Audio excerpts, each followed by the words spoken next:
نہ صحابہ کی وجہ سے تکلیف دے، نہ اہل بیت کی وجہ سے تکلیف دے۔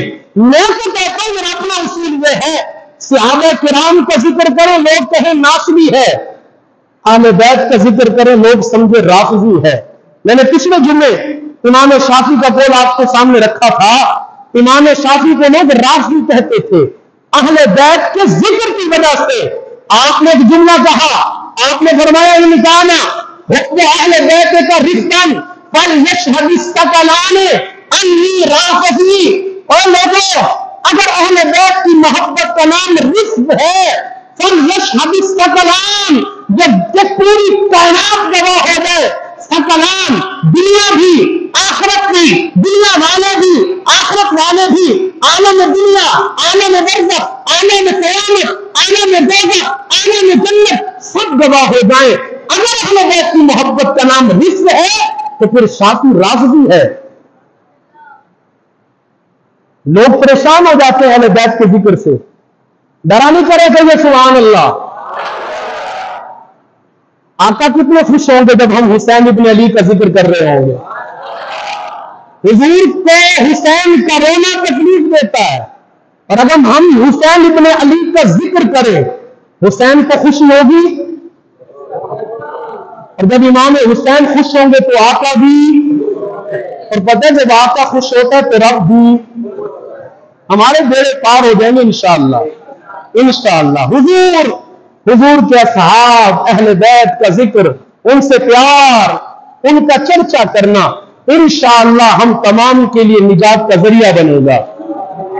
سامعین محترم، حضرت امام حسین رضی اللہ تعالی عنہ، آپ جب مدینے کے اندر یزید کا آرڈر پہنچا کہ حسین، مدینے کا گورنر تھا ولید بن عقبہ، اس کے بعد خط آیا کہ حسین ابن علی کی زبردستی بیعت لو، نہ کرے تو سختی کرو۔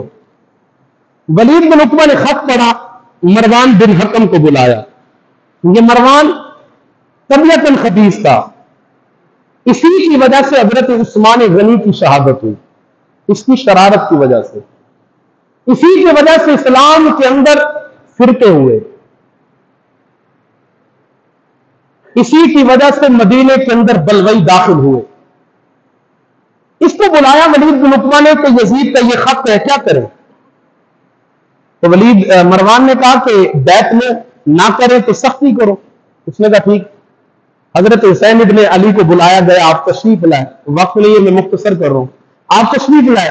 ولید بن عقبہ نے کہا جی امیر المؤمنین حضرت امیر معاویہ کا انتقال ہو گیا، یزید کا یہ خط ہے، لیٹر ہے، آپ کی بیعت لینے کا حکم ہے۔ حضرت امام حسین نے کہا کہ مجھ جیسا بندہ اس طرح چھپ کے کسی کی بیعت نہیں کر سکتا، مجھ جیسا بندہ چھپ کے بیعت ہے، اور یزید کی تو کر ہی نہیں سکتا۔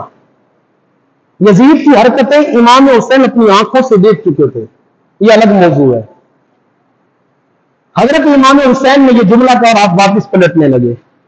مروان بن حکم نے ولید بن عقبہ سے کہا اے ولید ابھی ان کو روک لو، چلے گئے تو رکیں گے نہیں، چلے گئے تو سنبھالے نہیں جائیں گے، ابھی روک سکتے ہو، روک لو، انہیں قتل کر دو۔ اگر یہاں سے گئے ان کو روکنا مشکل ہو جائے گا۔ حضرت امام حسین واپس پلٹے، اب چہرے کے جو تاثر ہے وہ شیر خدا والا تاثر، پہلے لہجہ کچھ اور تھا، اب لہجہ کچھ اور ہے۔ آپ نے فرمایا مروان کیا کہتا ہے؟ مروان، اے مروان، یہ الفاظ، اے مروان کیا کہہ رہا ہے؟ حسین ابن علی کو قتل کرے گا، جانتا نہیں میں کون ہوں؟ انا حسین ابن علی بن ابی طالب، میں حسین بن علی بن ابی طالب ہوں، میری ماں کا نام فاطمہ ہے، میرے نانا کا نام محمد مصطفیٰ ہے، میرے چچا کا نام جعفر طیار ہے، جانتا نہیں میں کس خاندان سے تعلق رکھتا ہوں؟ وہ کہتا ہے یزید کی بات کرو، وہ یزید جو شرابی ہے، جو زانی ہے، جو ظالم ہے، مسلمانوں کا قاتل ہے. کہتے میں یزید کی بات کروں. حسین ابن علی کبھی بھی یزید کی بات نہیں کر سکتا. امام حسین کے جملے کہہ کے واپس پلٹے حضرت زینب بہن کے پاس. کہا بہن اب مدینہ چھوڑنا پڑے گا.